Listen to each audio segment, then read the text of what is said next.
Kalena dhammat savanang etamang kalamutamang. Part 5. Seni Hidup, The Art of Living. Meditasi Vipassana sebagaimana diajarkan oleh S.N. Goenka. Diringkas oleh William Hart, Vipassana Research Institute. Alih bahasa, Dr. Anda Yasodhara Wena Sintiawati, Dr. Anda Sujata Lani Anggawati. Buku ini diterjemahkan bab demi bab untuk dibaca bersama sebelum acara meditasi kelompok setiap Jumat di Wisma Sambodhi, Klaten. Bab 5. Pelatihan Perilaku Moral. Tugas kita adalah menghilangkan penderitaan dengan cara menghilangkan penyebabnya, yaitu moha, kebodohan, kegelapan batin, loba, keserakahan, dan dosa, kebencian. Untuk mencapai tujuan ini, Buddha menemukan, mengikuti, dan mengajarkan cara praktis menuju akhir penderitaan yang bisa dicapai manusia. Oleh Buddha, jalan ini disebut jalan mulia berunsur 8. Suatu ketika, saat dimohon menjelaskan sang jalan dalam kata-kata yang sederhana, Buddha berkata, "Tidak melakukan segala perbuatan yang tak bajik, melakukan perbuatan yang bajik, memurnikan pikiranmu. Inilah ajaran semua orang yang telah tercerahkan." Ini merupakan penjelasan terperinci yang jelas, yang bisa diterima oleh semua orang. Setiap orang setuju bahwa kita harus menghindari tindakan-tindakan yang merugikan, serta melakukan tindakan-tindakan yang bermanfaat. Tetapi, bagaimana orang mendefinisikan apa yang bermanfaat atau merugikan, apa yang bajik atau batil? Bila kita mencoba mendefinisikannya, kita mengandalkan pandangan kita, kepercayaan tradisi kita, rasa suka kita, dan prasangka kita. Akibatnya, kita menghasilkan definisi yang sempit, yang bersifat sekte, yang hanya bisa diterima oleh sejumlah orang, tetapi tidak bisa diterima oleh orang lain. Buddha tidak menawarkan tafsiran yang sempit seperti itu. Beliau memberikan definisi universal tentang apa yang bajik dan batil, tentang apa yang luhur dan salah. Tindakan apapun yang merugikan orang lain, yang mengganggu kedamaian dan harmonis mereka, adalah tindakan yang salah, tindakan yang batil. Sebaliknya, tindakan apapun yang membantu orang lain, yang menyebabkan mereka damai dan harmoni, adalah tindakan yang luhur, tindakan yang bajik. Lagi pula, pikiran sebenarnya dimurnikan bukan melalui upacara-upacara keagamaan atau pelatihan-pelatihan intelek, melainkan dengan mengalami secara langsung realita diri sendiri, serta dengan bekerja secara sistematis untuk menghilangkan pengondisian yang menyebabkan timbulnya penderitaan. Jalan mulia berunsur 8 bisa dibagi menjadi 3 tingkat pelatihan: sila, samadhi, dan panya. Sila merupakan pelatihan moral, tidak melakukan segala tindakan yang tak bajik melalui tubuh dan ucapan. Samadhi merupakan pelatihan konsentrasi yang mengembangkan kemampuan untuk secara sadar mengarahkan dan mengontrol proses-proses mentalnya sendiri.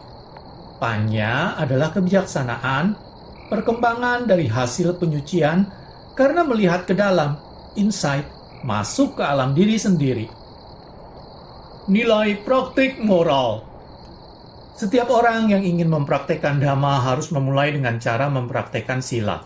Ini merupakan langkah pertama. Tanpa sila, orang tidak bisa maju. Kita harus terbebas dari semua tindakan, semua kata dan perbuatan yang merugikan orang lain. Hal ini bisa dimengerti dengan mudah. Masyarakat membutuhkan perilaku seperti itu untuk menghindari kehancuran. Tetapi sebenarnya, kita tidak melakukan perbuatan-perbuatan merugikan seperti itu karena bukan hanya orang lain saja yang rugi. Diri kita sendiri pun rugi. Kita tidak mungkin melakukan suatu tindakan yang tak bajik, menghina, membunuh, mencuri, atau memperkosa, jika kita tidak menimbulkan gejolak yang besar di dalam pikiran, loba, keserakahan yang besar, dan dosa, kebencian yang besar. Loba atau dosa ini pasti akan memberikan ketidakbahagiaan di masa mendatang. Buddha berkata, "Terbakar sekarang, terbakar kelak. Pelaku kebatilan menderita ganda. Bahagia sekarang, bahagia kelak. Orang yang luhur bergembira ganda. Untuk mengalami surga dan neraka, kita tidak perlu menunggu sampai sesudah mati. Kita bisa mengalaminya di dalam kehidupan ini juga di dalam diri kita sendiri. Bila kita melakukan perbuatan yang tak bajik, kita mengalami api neraka dari loba dan dosa. Bila kita melakukan tindakan yang bajik, kita mengalami surga dari kediaman di dalam. Karena itu, bila kita tidak merugikan diri sendiri, bila kita tidak melakukan ucapan dan perbuatan yang tak bajik, hal itu adalah untuk manfaat orang lain dan juga untuk manfaat diri sendiri. Ada alasan lain untuk menjalani praktek sila. Kita ingin memeriksa diri sendiri untuk mendapat kebijaksanaan di dalam realita diri kita. Untuk itu, dibutuhkan pikiran yang sangat tenang dan diam. Kita tidak mungkin bisa melihat kedalaman kolam bila airnya bergejolak. Introspeksi membutuhkan pikiran yang tenang, yang bebas dari gejolak. Bila mana orang melakukan tindakan yang tak bajik, pikiran dipenuhi gejolak. Bila mana orang tidak melakukan segala tindakan fisik atau ucapan yang tak bajik, baru saat itulah pikiran mempunyai kesempatan untuk menjadi cukup damai, sehingga proses introspeksi bisa berlangsung. Masih ada alasan lain mengapa sila itu penting. Orang yang mempraktekkan dhamma bekerja ke arah tujuan akhir, yaitu terbebas dari semua penderitaan. Sewaktu menjalankan tugas ini, dia tidak boleh terlibat dalam tindakan-tindakan yang justru akan menguatkan kebiasaan-kebiasaan mental yang akan dihilangkannya. Setiap tindakan yang merugikan orang lain pasti disebabkan dan disertai oleh loba, dosa, dan moha, kebodohan atau kegelapan batin. Melakukan tindakan-tindakan seperti itu berarti mengambil 2 langkah mundur untuk setiap langkah maju ke arah sang jalan, sehingga justru mengerdilkan kemajuan ke arah tujuan. Jadi, sila tidak hanya diperlukan untuk kepentingan masyarakat, tetapi juga untuk kepentingan tiap anggotanya.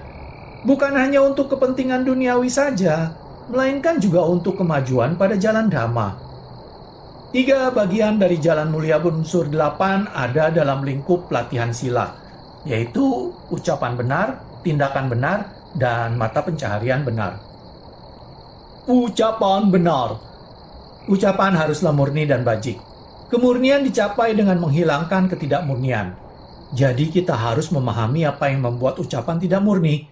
Yang tidak murni itu mencakup berbohong, yaitu berbicara lebih dari kebenaran atau kurang dari kebenaran, menyebarkan cerita-cerita yang membuat persahabatan retak, memfitnah dan menghasut, berbicara dengan kata-kata kasar yang mengganggu orang lain dan tidak membawa manfaat, serta menggosip, merumpi, mengobrol yang tidak ada maknanya, menyia-nyiakan waktu diri sendiri dan waktu orang lain. Dengan tidak melakukan ucapan yang tak benar seperti itu, yang tertinggal tak lain tak bukan hanyalah ucapan benar. Hal itu bukan hanya konsep yang negatif. Mengenai orang yang mempraktekkan ucapan benar, Buddha berkata, orang yang mempraktikkan ucapan benar berbicara tentang kebenaran dan kokoh dalam kebenaran, dapat dipercaya, dapat diandalkan, berlaku lurus pada orang lain. Dia membuat yang bertengkar jadi berbaikan dan yang bersatu menjadi kukuh. Dia senang dalam harmoni, mencari harmoni, ikut gembira dalam harmoni, dan menciptakan harmoni dengan kata-katanya. Ucapannya lembut, enak didengar, ramah, menimbulkan kehangatan di hati, sopan, menyenangkan, dan dapat dinikmati orang banyak. Dia berbicara pada saat yang tepat, sesuai dengan fakta, sesuai dengan apa yang dapat membantu, sesuai dengan dhamma dan winaya atau aturan perilaku. Kata-katanya bersifat pantas diingat, tepat pada waktunya, masuk akal, pilihan, dan membangun. Tindakan benar. Tindakan juga harus murni.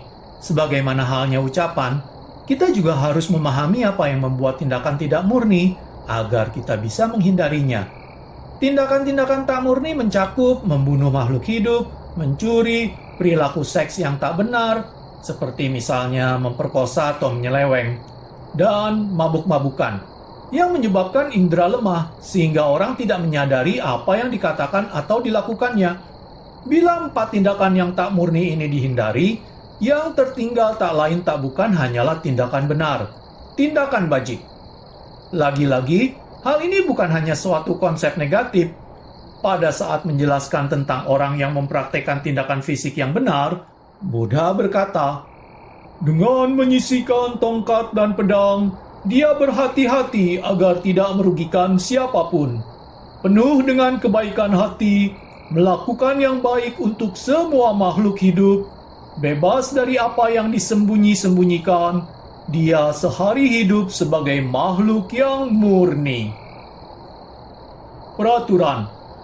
Untuk orang biasa yang terlibat dalam kehidupan duniawi, cara untuk melaksanakan ucapan benar dan tindakan benar adalah mempraktekkan Pancasila atau 5 aturan, yaitu 1.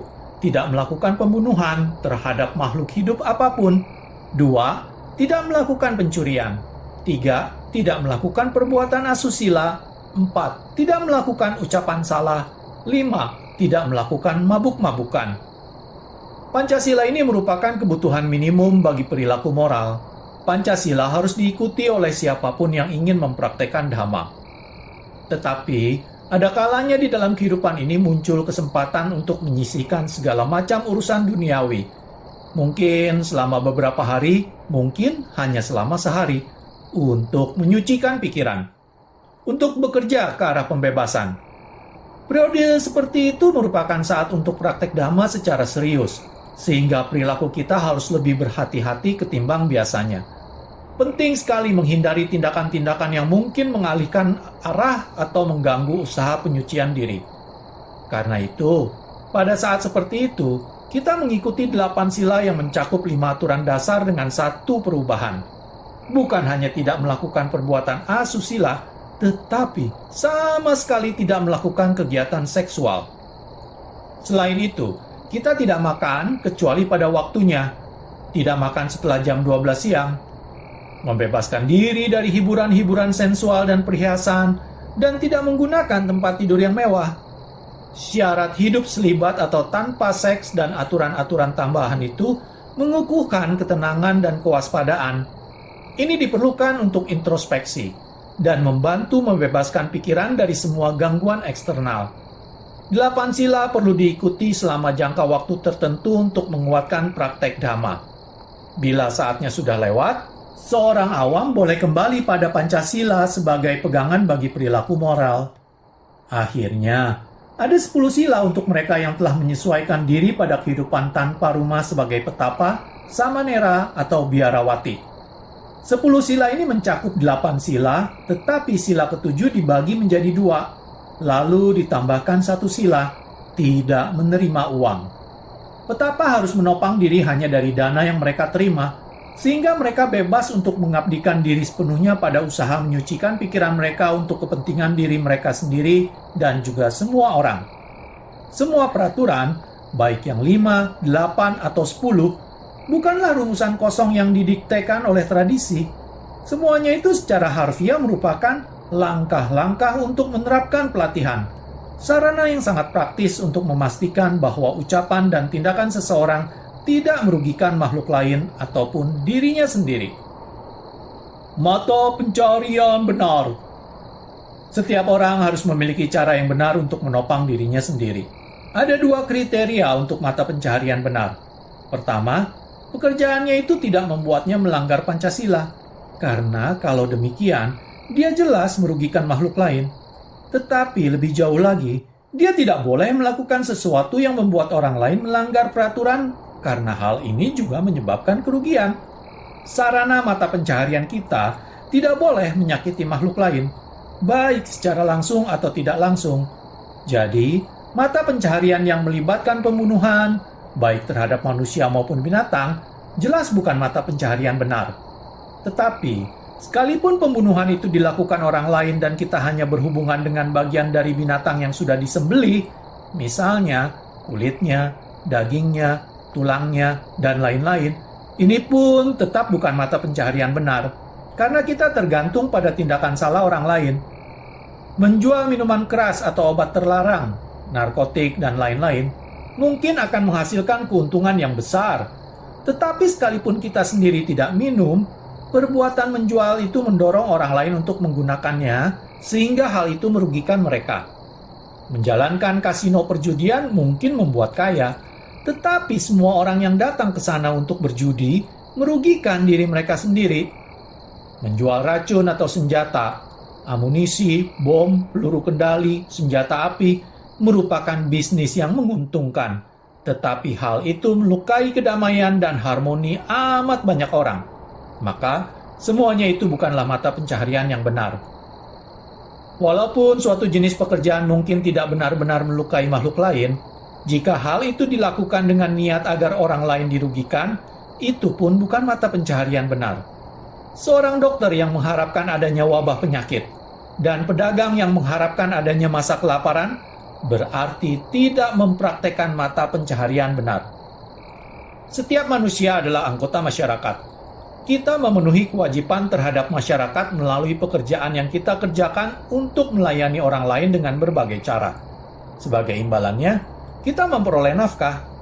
Bahkan seorang biku atau petapa pun memperoleh sedekah yang telah diterimanya karena telah menjalankan pekerjaannya dengan semestinya, yaitu memurnikan pikirannya demi dirinya sendiri dan semua makhluk. Jika dia mulai menyalahgunakan semua itu dengan cara menipu orang lain, menjalankan tindakan-tindakan gaib, atau menyatakan secara tidak benar bahwa dia telah mencapai tingkat spiritual tertentu, maka dia tidak mempraktekkan mata pencaharian benar. Apapun yang kita terima sebagai imbalan untuk pekerjaan kita, haruslah digunakan untuk menopang diri sendiri dan mereka yang bergantung pada kita. Jika ada kelebihannya, setidak-tidaknya sebagian haruslah dikembalikan pada masyarakat, diberikan agar berguna bagi kepentingan orang lain. Jika niat kita adalah berperan di dalam masyarakat secara baik, untuk menopang diri sendiri dan membantu orang-orang lain, maka pekerjaan yang kita lakukan merupakan mata pencaharian benar. Praktek sila di kursus meditasi Vipassana. Ucapan benar, tindakan benar, dan mata pencaharian benar harus dipraktekkan karena hal itu bermanfaat bagi diri sendiri dan bagi orang lain. Kursus meditasi Vipassana menawarkan kesempatan untuk menerapkan semua aspek sila. Ini merupakan periode yang disisihkan untuk praktek Dhamma secara intensif. Karena itu, semua peserta harus mengikuti 8 sila. Tetapi, ada perkecualian bagi mereka yang baru pertama kali ikut kursus dan bagi mereka yang mempunyai masalah kesehatan. Mereka boleh makan makanan ringan di sore hari. Karena itu, secara formal mereka ini menjalani hanya Pancasila, walaupun sebenarnya juga menjalankan sila ke-7 dan ke-8. Sebagai tambahan aturan, semua peserta harus berjanji tidak berbicara sampai hari terakhir kursus. Mereka boleh berbicara pada guru atau manajemen kursus, tetapi tidak pada sesama peserta. Dengan demikian, tidak ada banyak gangguan. Peserta bisa hidup dan bekerja di tempat tertutup tanpa saling mengganggu, di dalam suasana yang tenang, diam, dan damai. Mereka bisa melakukan tugas introspeksi yang halus ini. Sebagai imbalan melakukan kerja introspeksi, meditator menerima makanan dan tempat bernaung, yang semuanya didanai oleh orang lain. Dengan demikian, kehidupan mereka selama kursus kurang lebih sama dengan kehidupan petapa sejati. Hidup karena dana orang lain. Dengan melakukan pekerjaan sebaik mungkin untuk kepentingan mereka sendiri dan kepentingan orang lain. Para meditator mempraktekkan mata pencaharian benar pada waktu mengikuti kursus Vipassana. Praktek sila merupakan bagian internal dari jalan Dhamma. Tanpa itu, tidak akan ada kemajuan pada sang jalan. Karena pikiran akan tetap terlalu bergejolak. Akibatnya, realita di dalam diri tidak bisa diselidiki. Ada orang yang mengajarkan bahwa perkembangan spiritual bisa terjadi tanpa sila. Apapun yang dilakukan, jelas mereka tidak mengikuti ajaran Buddha. Tanpa mempraktekkan sila, memang mungkin mereka bisa mengalami berbagai keadaan perasaan yang luar biasa. Tetapi adalah salah bila hal itu dikatakan sebagai pencapaian spiritual. Jelas, tanpa sila, orang tidak akan pernah bisa membebaskan pikiran dari penderitaan dan mengalami kebenaran tertinggi. Tanya jawab. Tanya, apakah melakukan tindakan benar bukan merupakan sejenis kemelekatan? SN Goenka. Tidak. Melakukan tindakan benar semata-mata hanyalah melakukan apa yang terbaik. Dengan pemahaman bahwa hasilnya berada di luar kontrol Anda mengerjakan pekerjaan Anda dan menyerahkan hasilnya pada alam, pada Dhamma. Terjadilah sesuai denganmu. Jadi, berarti kita bersedia membuat kesalahan. Jika Anda membuat kesalahan, Anda menerimanya, dan kemudian tidak mengulanginya di masa yang akan datang. Mungkin Anda akan gagal lagi. Lagi-lagi Anda tersenyum dan mencoba cara lain. Jika Anda bisa tersenyum pada saat menghadapi kegagalan, berarti Anda tidak terikat. Tetapi bila suatu kegagalan membuat Anda tertekan dan keberhasilan membuat Anda berbunga-bunga, jelas itu berarti Anda terikat. Jadi, tindakan benar berarti mengerahkan usaha saja, bukan hasilnya yang penting. Bukan hasilnya. Jika tindakan Anda baik, dengan sendirinya hasilnya juga akan baik. Dhamma akan mengurusnya.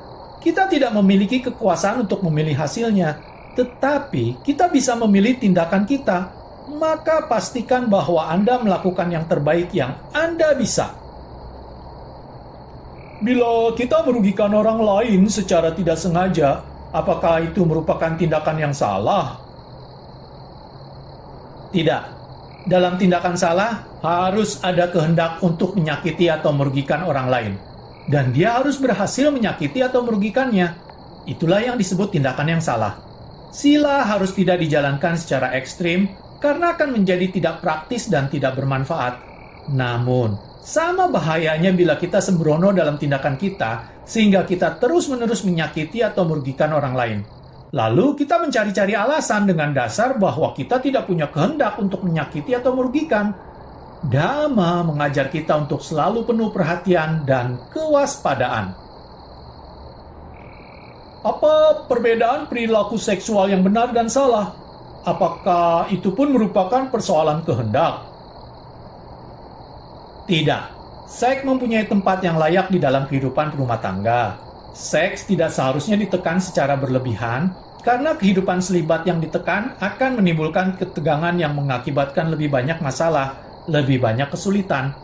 Tetapi, jika Anda memberi izin bebas bagi dorongan seksual dan membiarkan diri Anda melakukan hubungan seksual dengan siapapun setiap kali nafsu muncul, maka Anda tidak akan pernah bisa membebaskan pikiran Anda dari nafsu birahi.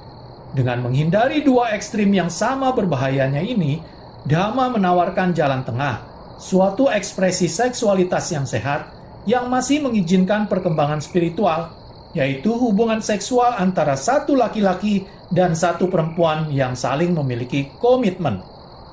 Dan jika partner Anda juga seorang meditator vipassana, Anda berdua bisa mengamati saja bila mana nafsu birahi muncul. Ini bukan berarti menekannya, dan bukan pula memberikan izin bebas. Dengan mengamatinya, Anda bisa dengan mudah membebaskan diri Anda sendiri dari nafsu birahi. Kadang-kadang, memang pasangan suami istri masih akan mengadakan hubungan seksual. Tetapi, lambat laun mereka akan berkembang sampai tahap di mana seks tidak lagi mempunyai makna sama sekali. Ini merupakan tahap selibat alami, selibat murni. Di situ tidak ada lagi nafsu birahi apapun yang muncul di pikiran. Kehidupan selibat ini memberikan kegembiraan yang jauh melebihi kepuasan seksual apapun. Orang selalu merasa amat puas, amat harmonis. Orang harus belajar mengalami kebahagiaan sejati seperti itu. Di Barat, banyak orang yang berpikir bahwa hubungan seksual antara dua orang dewasa yang mau sama mau boleh dijalankan. Pandangan ini jauh dari Dhamma. Seseorang yang mengadakan hubungan seks dengan satu orang, lalu orang lain, dan kemudian orang lain lagi, akan melipat gandakan nafsu birahinya, akan melipat gandakan penderitaannya. Anda harus memiliki komitmen pada satu orang saja, atau menjalani kehidupan selibat.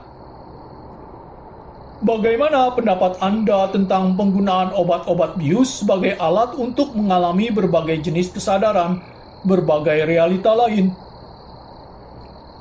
Beberapa siswa telah memberitahu saya bahwa obat-obat perangsang bisa memberi mereka pengalaman-pengalaman yang mirip dengan pengalaman meditasi. Apakah memang begitu atau tidak? Tetapi memiliki pengalaman yang disebabkan obat jelas merupakan suatu bentuk ketergantungan pada suatu agen di luar diri. Sebaliknya, Dhamma mengajar Anda untuk menjadi majikan bagi diri sendiri, sehingga Anda bisa mengalami realita bila Anda mau, kapanpun Anda inginkan. Dan satu perbedaan lain yang sangat penting adalah bahwa penggunaan obat malahan menyebabkan banyak orang kehilangan keseimbangan mental, dan hal ini merugikan diri mereka sendiri. Sebaliknya, pengalaman kebenaran lewat praktek Dhamma menyebabkan para meditator menjadi lebih seimbang tanpa merugikan diri sendiri atau orang lain. Apakah sila kelima berbunyi tidak minum minuman yang memabukkan atau tidak menjadi mabuk? Soalnya, minum sedikit asalkan tidak sampai mabuk kelihatannya tidak merugikan. Atau Anda bermaksud mengatakan bahwa minum 1 gelas alkohol saja sudah berarti melanggar sila? Walaupun hanya minum sedikit, lambat laun Anda akan mengembangkan nafsu keinginan terhadap alkohol. Anda tidak menyadarinya, tetapi Anda telah mengayunkan langkah pertama ke arah kecanduan, yang tentu saja merugikan Anda sendiri dan orang lain. Setiap pecandu selalu memulai dengan minuman 1 gelas saja. Mengapa mesti mengayunkan langkah pertama ke arah penderitaan? Jika Anda mempraktikkan meditasi secara serius, dan suatu hari Anda minum segelas anggur karena lupa atau karena berada di dalam suasana pertemuan, hari itu akan Anda lihat bahwa meditasi Anda lemah. Dhamma tidak bisa berjalan bersama dengan penggunaan minuman keras. Jika Anda benar-benar ingin berkembang di dalam Dhamma, Anda harus tetap bebas dari segala minuman keras. Ini merupakan pengalaman ribuan meditator. Dan sila mengenai perilaku seksual dan penggunaan minuman keras, khususnya perlu dipahami oleh orang-orang dari negara barat. Orang-orang di sini sering berkata, jika terasa enak, itu pasti benar. Karena mereka tidak melihat realita. Bila Anda melakukan suatu perbuatan karena kebencian, secara otomatis Anda akan sadar adanya agitasi atau gejolak di dalam pikiran. Tetapi, bila Anda melakukan suatu perbuatan karena nafsu, maka tampaknya pada tingkat permukaan pikiran rasanya enak. Walaupun sebenarnya ada agitasi di tingkat yang lebih dalam. Anda merasa enak hanya karena moha, kebodohan batin. Bila Anda menyadari bahwa Anda merugikan diri sendiri melalui tindakan-tindakan seperti itu, dengan sendirinya Anda akan berhenti melakukannya. Apakah makan daging berarti melanggar sila? Tidak, kecuali bila Anda telah membunuh binatang itu sendiri. Jika kebetulan daging itu sudah disediakan untuk Anda dan Anda menikmati cita rasanya seperti makanan-makanan lain, maka Anda tidak melanggar sila. Tetapi, tentu saja dengan makan daging, secara tidak langsung Anda telah mendorong orang lain untuk melanggar sila dengan membunuh. Dan juga pada tingkat yang lebih halus, Anda merugikan diri sendiri dengan makan daging. Setiap saat, binatang menimbulkan lobha dan dosa. Binatang tidak mampu mengamati dirinya sendiri, tidak mampu menyucikan pikirannya. Setiap serat tubuhnya diresapi oleh lobha dan dosa. Inilah masukan yang Anda terima bila makan makanan yang non-vegetarian, sehingga akan lebih membantu bila dia menghindari makanan seperti itu. Apakah itu sebabnya maka hanya makanan vegetarian yang disajikan selama kursus Vipassana? Ya, karena itulah yang terbaik bagi meditasi Vipassana. Apakah Anda merekomendasikan vegetarianisme dalam kehidupan sehari-hari? Itu juga sangat membantu. Bagaimana mencari uang bisa dianggap sebagai perilaku yang bisa diterima oleh seorang meditator? Jika Anda mempraktekkan Dhamma, Anda akan merasa bahagia sekalipun Anda tidak mencari uang. Tetapi jika Anda mencari uang dan tidak mempraktekkan Dhamma, Anda akan tetap tidak bahagia. Dhamma itu lebih penting. Sebagai orang yang hidup di dunia ini, Anda harus menghidupi diri Anda sendiri. Anda harus mencari uang dengan cara bekerja keras dan jujur. Tidak ada yang salah bila itu yang Anda lakukan, tetapi lakukanlah dengan Dhamma. Jika di suatu titik perjalanan hidup ini, pekerjaan kita mungkin memberikan akibat yang tidak baik. Jika apa yang kita kerjakan bisa digunakan dengan cara negatif, apakah itu mata pencaharian yang salah? Itu bergantung pada kehendak Anda. Bila Anda hanya bertujuan untuk menumpuk harta, jika Anda berpikir, biar saja orang-orang lain dirugikan, saya tidak peduli selama saya dapat uang, hal itu merupakan mata pencaharian salah. Bila kehendak Anda adalah melayani, namun ada yang dirugikan, Anda tidak bisa disalahkan untuk hal itu. Perusahaan saya memproduksi suatu alat. Salah satu fungsi alat ini adalah mengumpulkan data ledakan atom. Saya disuruh bekerja pada proyek ini, tetapi bagi saya tampaknya itu tidak benar. Jika sesuatu akan digunakan hanya untuk merugikan yang lain, jelas Anda harus menolak terlibat di dalamnya. Tetapi, jika hal itu bisa digunakan untuk tujuan yang positif, walau ada juga negatifnya, Anda tidak bertanggung jawab untuk penggunaan alat itu. Anda melakukan pekerjaan Anda dengan kehendak bahwa orang harus menggunakannya untuk tujuan yang baik. Tak ada salahnya kalau begitu.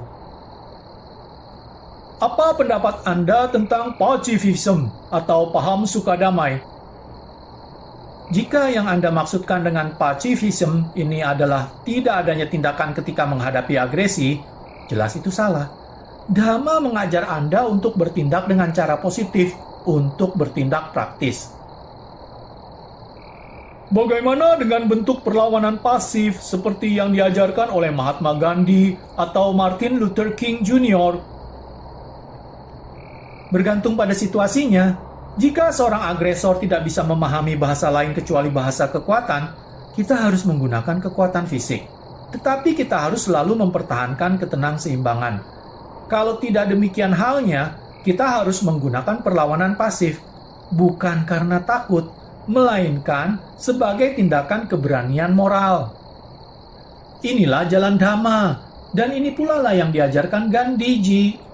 Dibutuhkan keberanian untuk dengan tangan kosong menghadapi agresi lawan yang bersenjata. Untuk melakukan itu, orang harus sudah siap mati.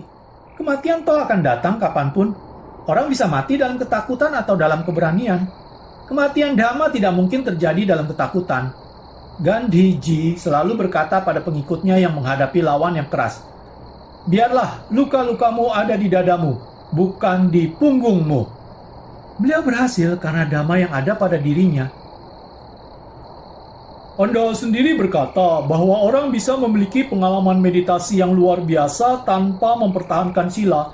Apakah bukan berarti dogmatik dan tidak fleksibel kalau perilaku moral sangat banyak ditekankan? Saya telah melihat banyak kasus di mana orang-orang menganggap bahwa sila itu tidak penting. Ternyata, mereka tidak bisa maju di jalan ini. Bertahun-tahun mereka datang mengikuti kursus dan mempunyai pengalaman-pengalaman yang luar biasa di dalam meditasi. Tetapi tidak ada perubahan di dalam kehidupan mereka sehari-hari. Mereka tetap merasa bergejolak dan tidak bahagia karena mereka hanya bermain-main dengan vipassana. Seperti halnya mereka telah bermain-main dengan amat banyak permainan lain. Mereka yang seperti itu benar-benar orang yang gagal. Sila harus dipraktikkan secermat mungkin bila orang ingin menggunakan Dhamma untuk mengubah kehidupan mereka agar menjadi lebih baik. Resep dokter. Ada seorang yang jatuh sakit dan pergi ke dokter. Dokter itu memeriksanya dan kemudian menulis resep untuknya. Karena sangat mempercayai dokter itu, maka sesampainya di rumah, dia pergi ke ruang sembayangnya. Dia memasang foto si dokter atau patung si dokter itu. Kemudian dia duduk dan menghormat pada gambar atau patung itu. Dia membungkuk 3 kali, dan dia memberikan persembahan bunga-bungaan dan dupa. Lalu dia mengeluarkan resep yang ditulis dokter itu. Dengan hikmat, dia menghafalkan 2 pil di pagi hari, 2 pil di siang hari, 2 pil di malam hari. Sepanjang hari, seumur hidupnya, dia terus mengucapkan hafalan resepnya, karena dia memiliki kepercayaan yang sangat besar pada si dokter. Tetapi, tetap saja resep itu tidak membantunya. Orang itu lalu memutuskan untuk tahu lebih banyak lagi tentang resepnya. Maka dia berlari ke dokter itu dan bertanya, "Mengapa Anda menuliskan obat ini? Bagaimana obat ini bisa membantu saya?" Karena dokter itu pandai, dia menjelaskan, "Begini, penyakitmu adalah demikian, dan akar penyebab penyakitmu adalah ini. Jika kamu minum obat yang telah saya tuliskan di resep itu, penyebab penyakitmu akan hilang. Bila penyebabnya dilenyapkan, otomatis penyakitnya akan lenyap." Orang itu berpikir, bagus sekali, dokterku sungguh pintar, resepnya sangat manjur. Dia pulang dan mulai bertengkar dengan tetangga dan kenalan-kenalannya. Dia bersikeras, dokterku adalah dokter terbaik. Semua dokter lain tidak ada gunanya. Tetapi apa yang diperolehnya dari perdebatan-perdebatan seperti itu? Sepanjang hidupnya mungkin dia terus-menerus bertengkar. Namun tetap saja hal itu tidak membantunya sama sekali. Baru bila dia minum obat itu, maka dia akan terbebas dari penderitaannya, dari penyakitnya. Baru saat itulah obatnya akan membantunya. Setiap orang yang tercerahkan adalah bagaikan seorang dokter. Karena kasih sayang, dia memberikan resep, memberitahukan cara membebaskan diri dari penderitaan. Jika kita mengembangkan kepercayaan atau keyakinan yang buta pada orang yang tercerahkan itu, kita mengganti resep itu menjadi kitab suci dan mulai bertengkar dengan sekte-sekte lain. Kita menyatakan bahwa ajaran pendiri agama kita adalah yang lebih baik. Tetapi, tak ada yang minum obat yang dituliskan di resep agar penyakitnya lenyap. Memiliki keyakinan pada dokter memang berguna bila hal itu mendorong si pasien untuk mengikuti nasihatnya. Memahami bagaimana obat itu bekerja memang bermanfaat jika hal itu mendorong si pasien untuk minum obatnya. Tetapi tanpa benar-benar minum obatnya, dia tidak bisa sembuh dari penyakitnya. Dia sendirilah yang harus minum obat itu. Demikianlah, selesai sudah saya membacakan bab 5, pelatihan perilaku moral. Pada video part selanjutnya, saya akan mulai membacakan bab 6, pelatihan konsentrasi. Terima kasih. Kalena dhamma savanang etammang kalamutamang